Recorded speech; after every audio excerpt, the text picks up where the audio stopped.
오늘부터 30회에 걸쳐 소아시아의 초대교회를 순례하고자 합니다.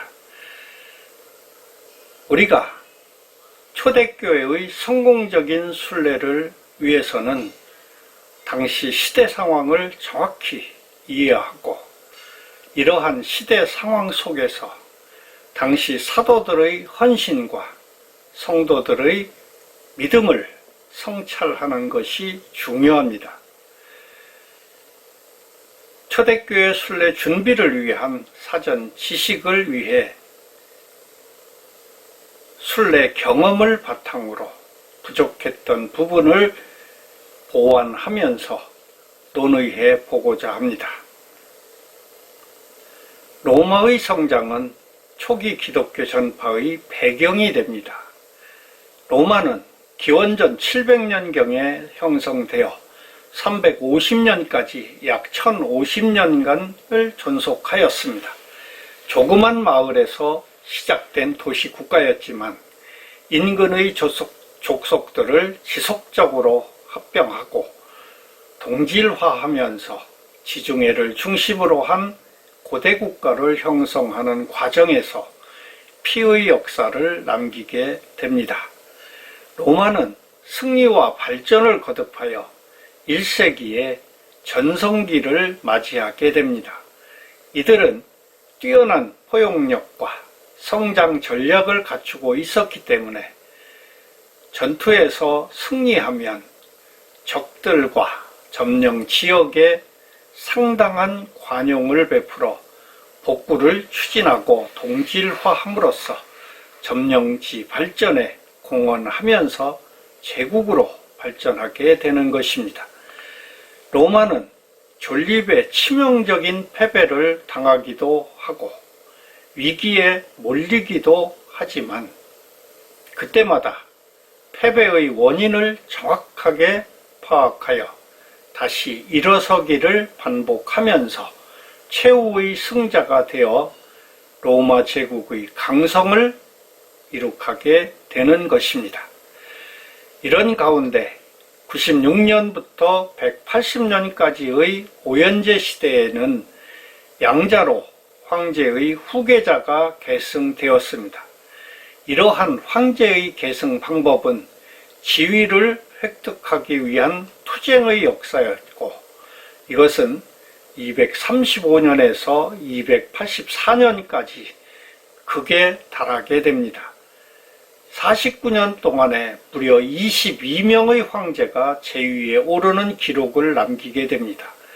이러한 황제 계승의 문제를 직시하고 디오클레티아누스 황제는 284년에 황제 계승 방법을 정비하여 혼란을 수습하게 됩니다. 그러나 그가 사망한 305년 이후에는 다시 황제 계승을 위한 치열한 싸움이 전개되었고 이러한 과정에서 콘스탄티누스는 막시미아누스, 갈레리우스, 막센티우스를 차례로 격파하고 승리하면서 312년에 로마에 입성함으로써 서노마의 황제로 등장하게 됩니다.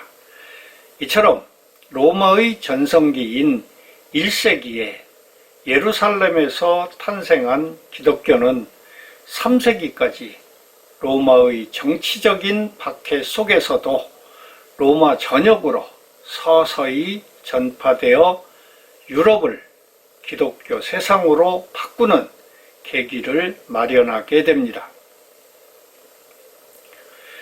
초기 기독교의 전파에는 밀라노 칙령을 통한 공인이 공헌하였습니다. 콘스탄티누스 황제는 서노마 지역에서 기독교를 정치적으로 이용하였다는 평가를 받고 있습니다. 이것은 313년에 여동생 콘스탄티아를 동로마 황제인 리키니우스와 결혼시키는 혼인동맹을 맺으면서 서로가 동맹관계를 확약하고 제국의 여러 문제를 서로 논의하게 됩니다. 이것은 콘스탄티누스 황제가 기독교를 공인하는 밀라노 칙령을 선포하는 배경이 되었습니다. 즉, 기독교를 믿던 콘스탄티누스 황제와 기독교를 믿지 않던 니키니우스 황제가 밀라노에서 만나 로마 제국의 모든 종교에 평등권을 부여하는 정책에 합의한 것이지요. 밀라노 칙령은 기독교든 다른 종교든 모든 사람은 자신이 원하는 종교를 믿고 그 제례의 예에 참여할 수 있는 자유를 지닌다 하는 내용이었습니다. 이것은 콘스탄티누스 황제가 325년에 동로마 제국을 정복하면서 전체 로마 제국에 기독교를 공인하는 배경이 됩니다. 콘스탄티누스 황제는 그리스도를 믿는 사람들에게 보낸 서신에서 자신의 성공이 하나님의 도움에 의한 것이라는 것을 분명히 하였습니다.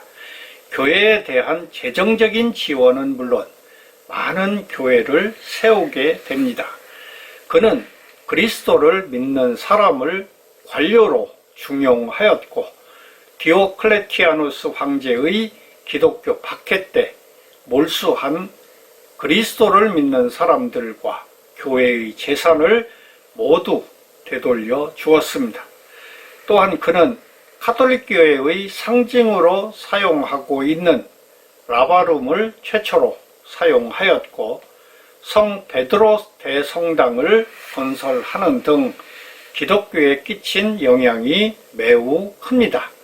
이처럼 콘스탄티누스 황제는 로마 제국을 기독교 세상으로 바꾸는데 공헌하였고 예수 그리스도의 생애에서 중요한 의미를 지니는 팔레스타인 지역도 회복하려는 노력에 집념을 보였습니다. 또한 그는 로마의 황제는 교회의 권위와 하나님의 권위에 의해 임명된다고 선포함으로써 인간이 황제를 마음대로 바꿀 수 없도록 하여 자신의 황제 권위를 보장받을 수 있도록 하였습니다. 교회 재통일을 위한 노력에 집념을 보였습니다.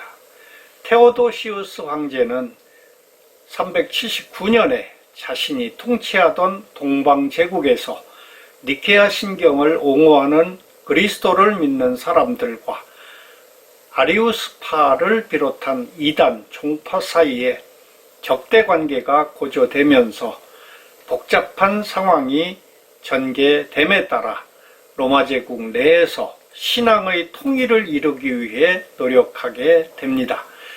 392년에는 통일된 로마 제국의 국교로 기독교를 삼았으며 성부, 성자, 성령의 삼위일체설을 믿는 사람들만이 보편적 기독교인이라고 인정하고 기독교 이외의 모든 종교를 이교로 취급하여 그들의 신전을 파괴하고 이교를 믿는 자들은 모든 도시에서 추방하고 그들의 영지를 몰수하였습니다. 종교적인 측면에서 보면 서로마는 로마 카톨릭을 신봉하였고 동로마는 그리스 정교회를 신봉하였습니다. 러시아를 포함한 동구권에서 신봉하는 그리스 정교회는 서유럽의 로마 카톨릭과 다른 길을 걷게 됨으로써 비중이 상대적으로 약화됩니다. 동로마 제국의 영광을 회복한 비잔틴 제국의 유스티니아누스 황제는 즉위하기 전부터 서방교회와 동방교회의 분열을 극복하고자 노력하였습니다. 그는 신이 하나이듯이 제국도 하나이고 교회도 하나여야 한다는 신념을 가지고 있었습니다. 519년에 교황의 사절단이 콘스탄티노플을 방문하였을 당시 유스티니아누스 황제는 서방교회가 이단으로 지목한 비잔틴 제국의 주교들을 파문하는 데 동의합니다. 이것은 동서로마 제국의 교회를 재통일하기 위해 동방교회가 서방교회의 요구를 수용하는 신호였습니다. 다음 동영상에서는 로마 시대의 초기 기독교가 박해를 받은 이유에 대해 논의하겠습니다. 참여와 구독을 당부드립니다. 감사합니다.